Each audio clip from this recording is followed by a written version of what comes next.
sa pirma sa impeachment. Recently, VP, sabi ni Alianza Campaign Manager and Navotas Representative Toby Chanco na dahil umano sa conditional release ng mga proyekto na ipinasang budget, kaya sila nakapirma doon sa impeachment mo sa Congress. Any statement? Speechless. Well, kasi iba yung narinig ko. Ang narinig ko kasi 1.5 million cash and 6 million akap ang bayad sa pirma sa impeachment. So, baka iba pa yung... sinabi niya, recent lang sa interview sa One News. Baka iba pa yung conditional release, no? So, in addition pa yun doon sa mga natanggap noong mga nagpirma.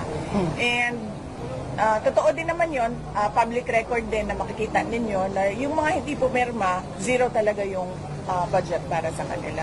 But more than that, alam nyo, hindi dapat nagkakaroon ng budget ang mga congressman kasi that is pork barrel.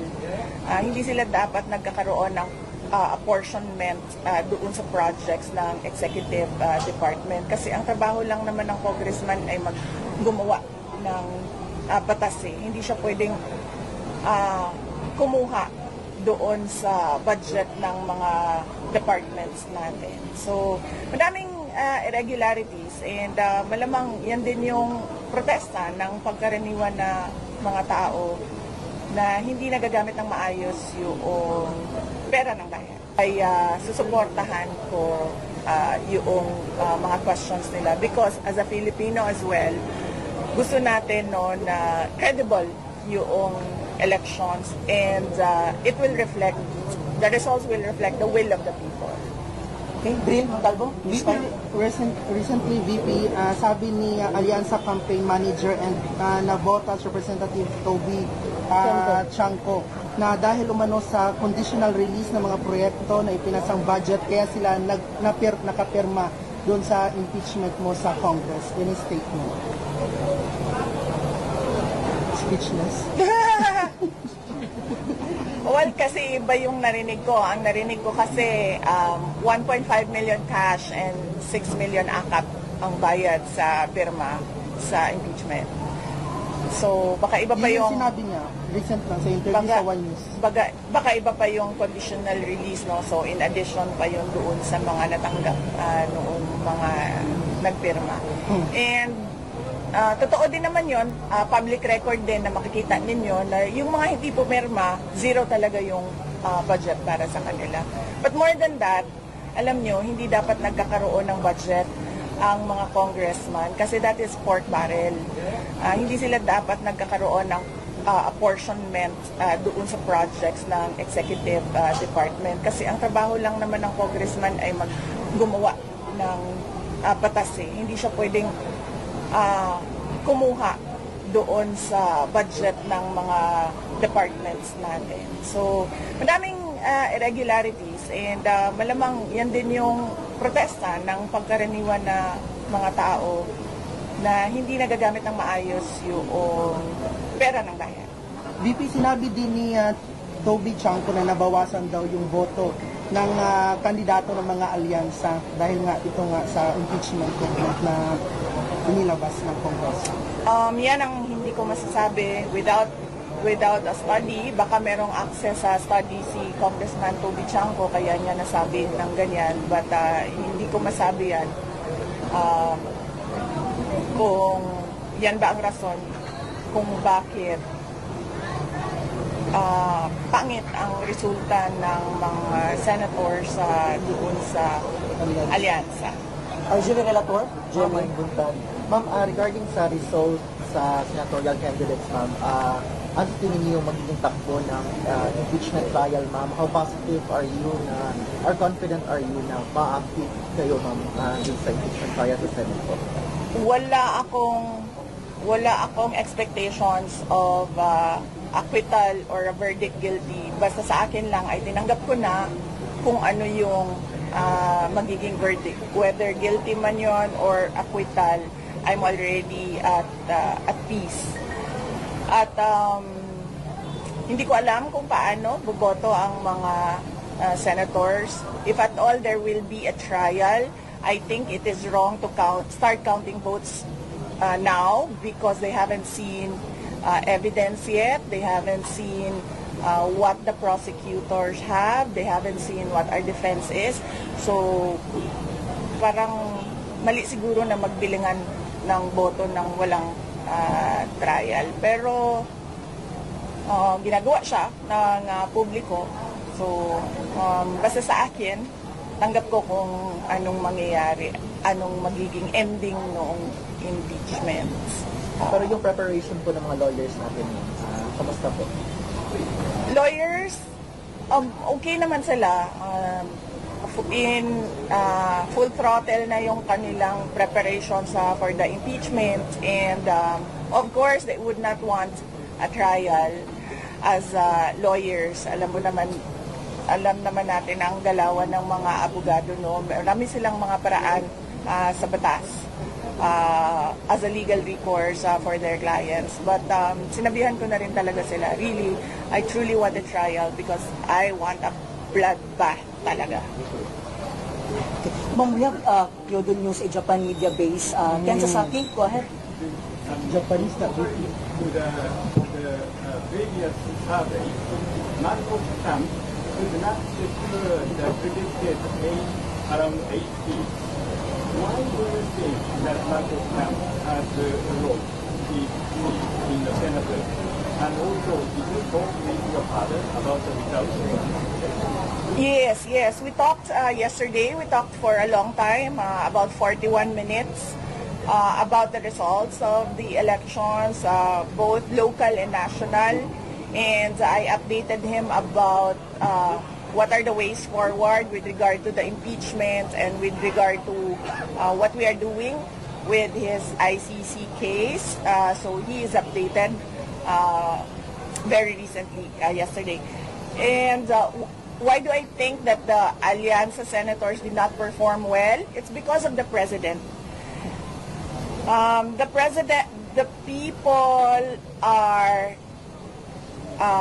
people find him wanting of his promises.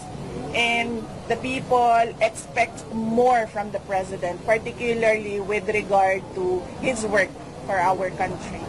So they should not blame anyone else, anything that has happened. It's just the president. Okay, head next. How about the evaluation of the previous president of this election? Is he satisfied or? Oh, well, when I updated him and started giving the updates on who is for him and who is likely not for President Duterte, I didn't have any reaction with the national results. But on the local results, he said tagam. In English, it's Deserve it. don't really deserve. I said tagam. Tagam sila. So, yes, we'll just find the translation. For local and yun? Yes, for local. When I gave him updates for local. Before we continue, Oh, yes, I know. Naanabiritanan ako ang foundation ko. Ibalhin na siya tanan.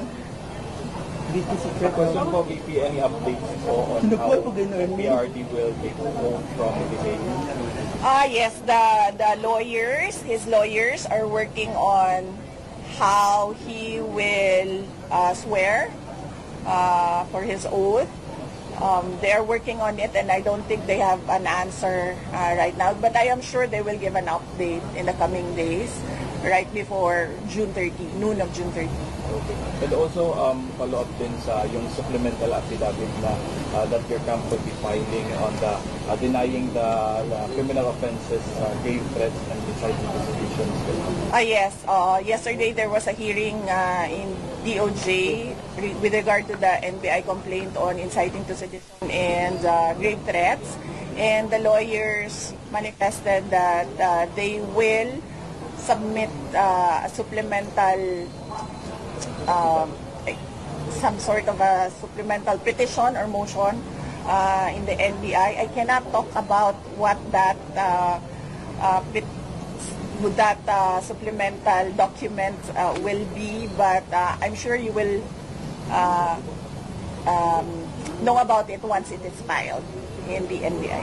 Ma'am Ruth, VP, yung assessment niyo po na lahat, no, almost no, lahat ng mga big mga key provinces and cities, Manila, Cebu, and Cagayan, Zamboanga, Laguna, nakuha po lahat ng kandidato po natin, PDP.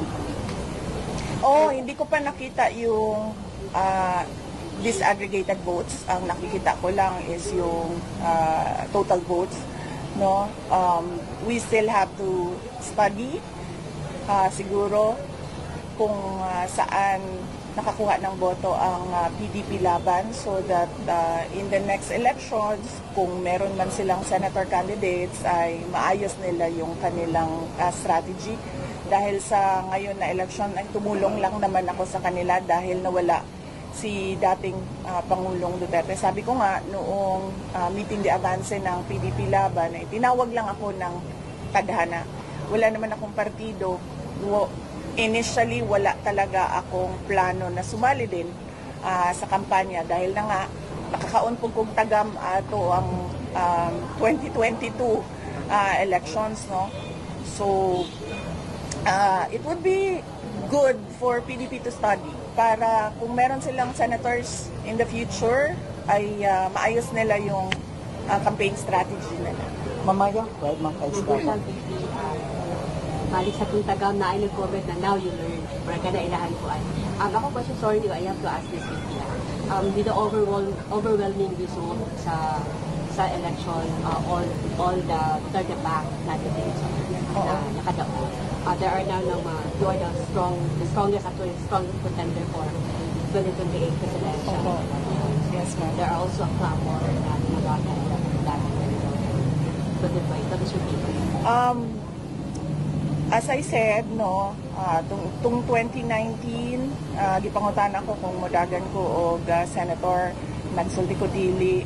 Tung 2022, gipangutan ako kung modagan ko og president. Sayo ko nagsulti na January of 2021 musulti ko, and I did. Nisulti ko nga dili ko modagan og president.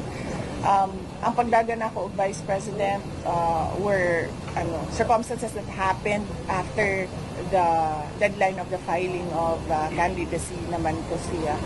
And sa 2028, gitagaan ko og deadline sa mga supporters na hantod December of 2026.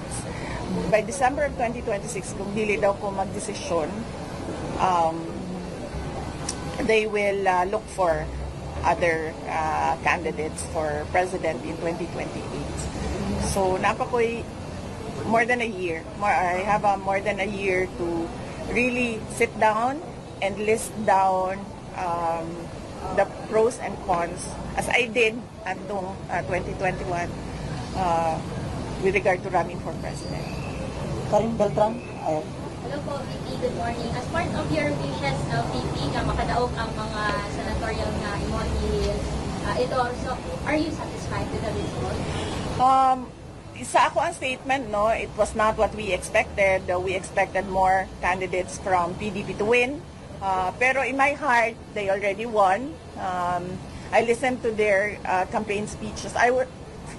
Once lang ko nakapaminaw sa ilahang mga campaign speeches, kadto lang meeting de avance, and I was proud of them. No, they know what they wanted. They know what they wanted for the country, and they fought for it. So in my heart, they won, and hopefully, kung naaman sila, kung meron man silang nakita na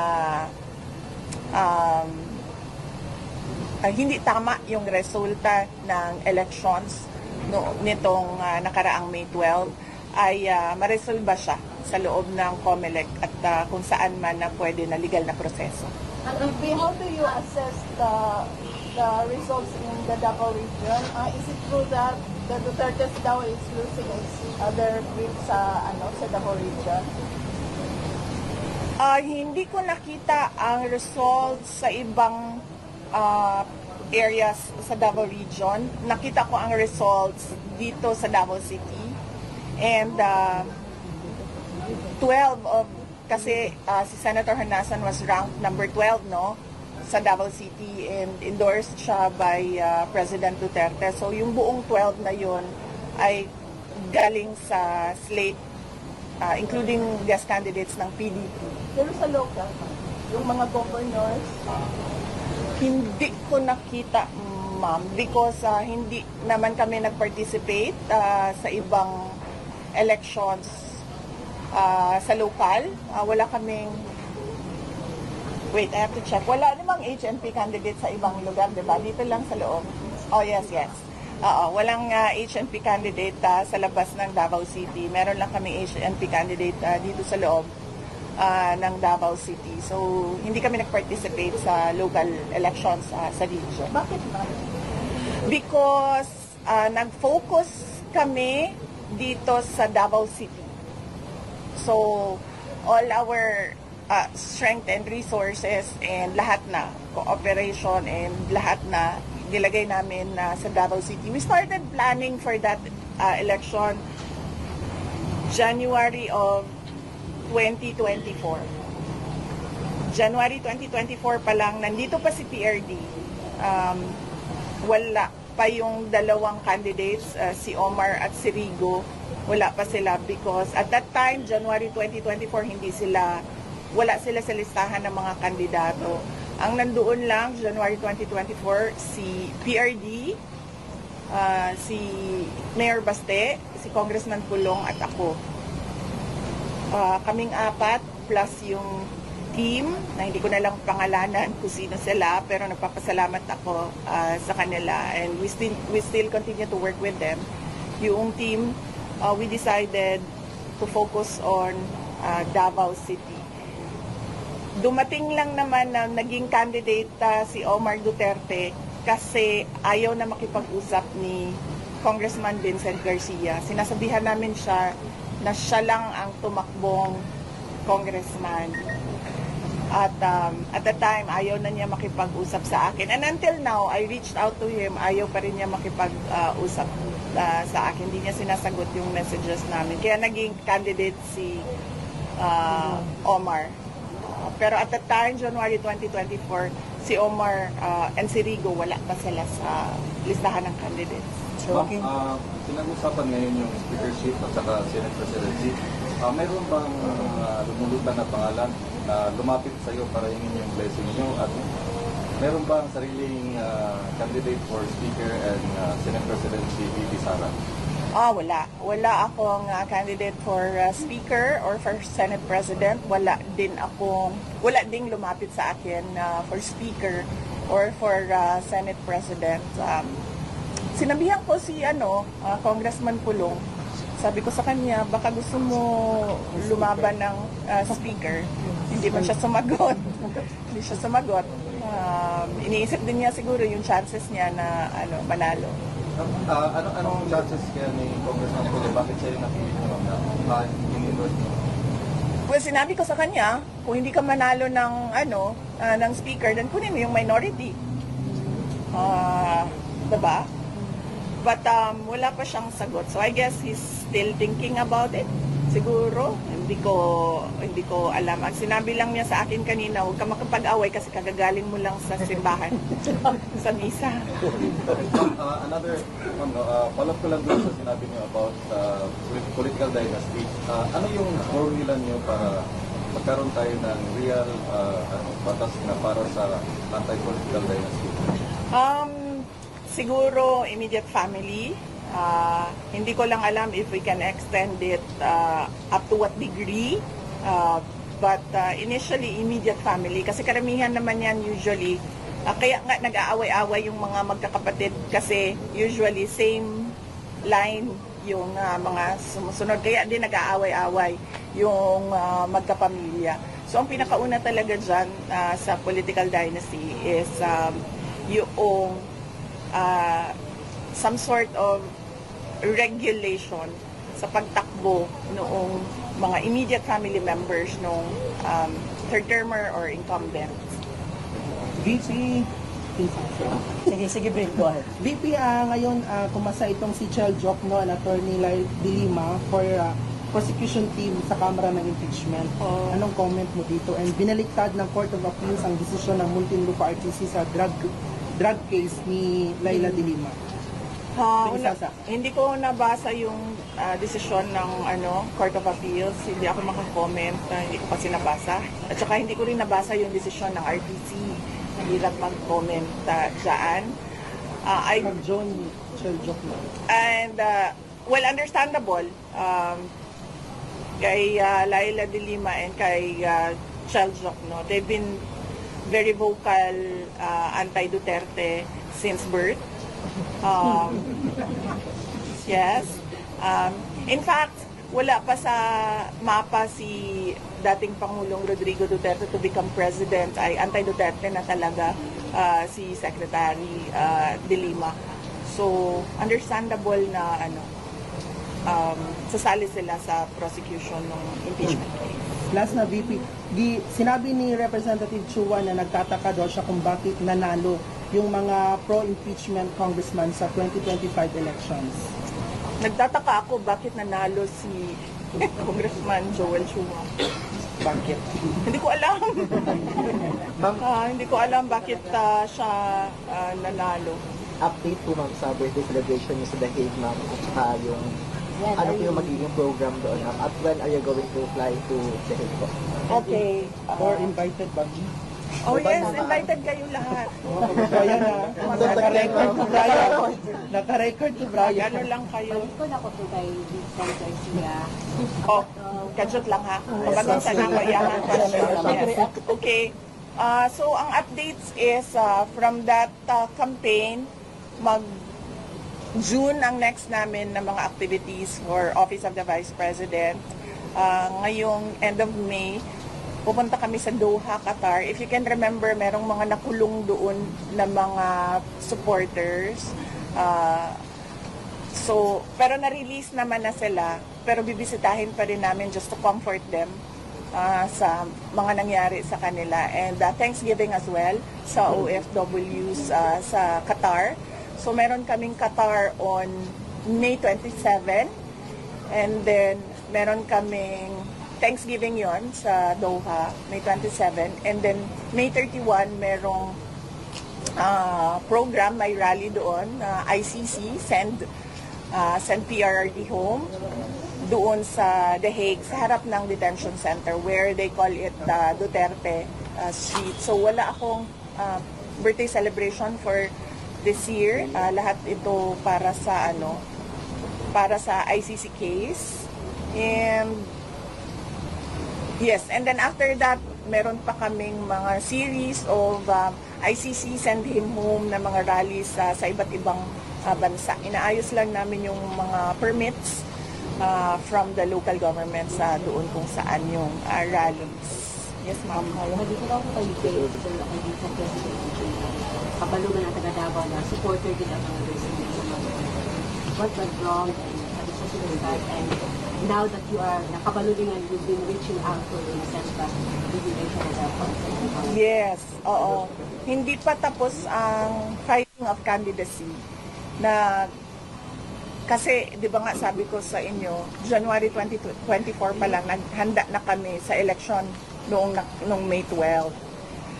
Ang hindi lang namin na-anticipate doon noong 2024 is yung pagdukot nila, pagkidnap nila kay President Duterte. Hindi namin na-anticipate yon. Although, every meeting namin nasa agenda yon except that he refused to talk about it. So,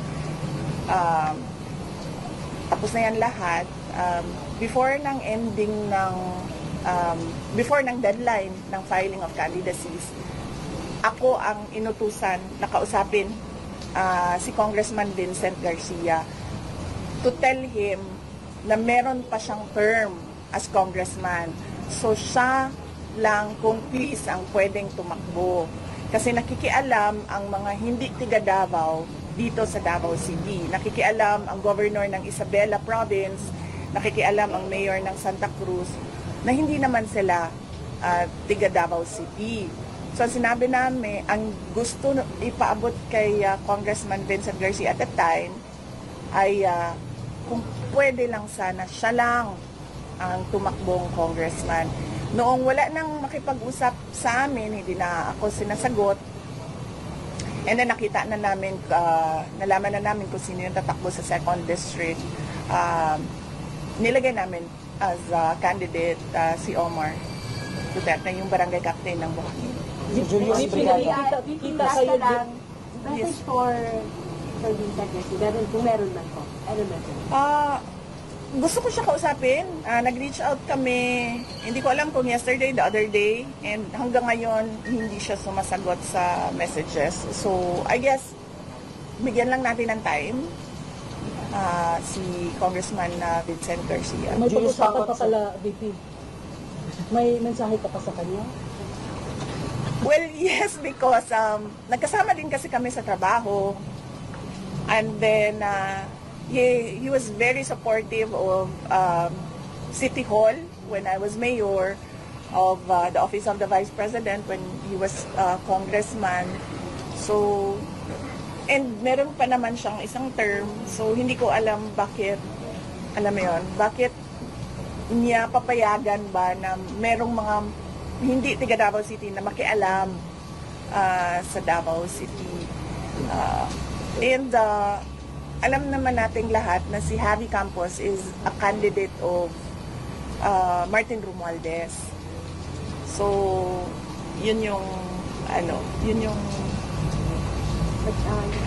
Santa Cruz, Davao del Sur yun.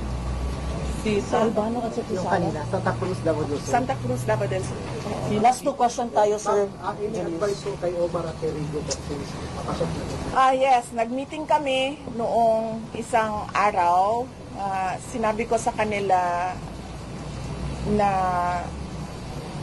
when I was mayor, yung programa namin sa City Hall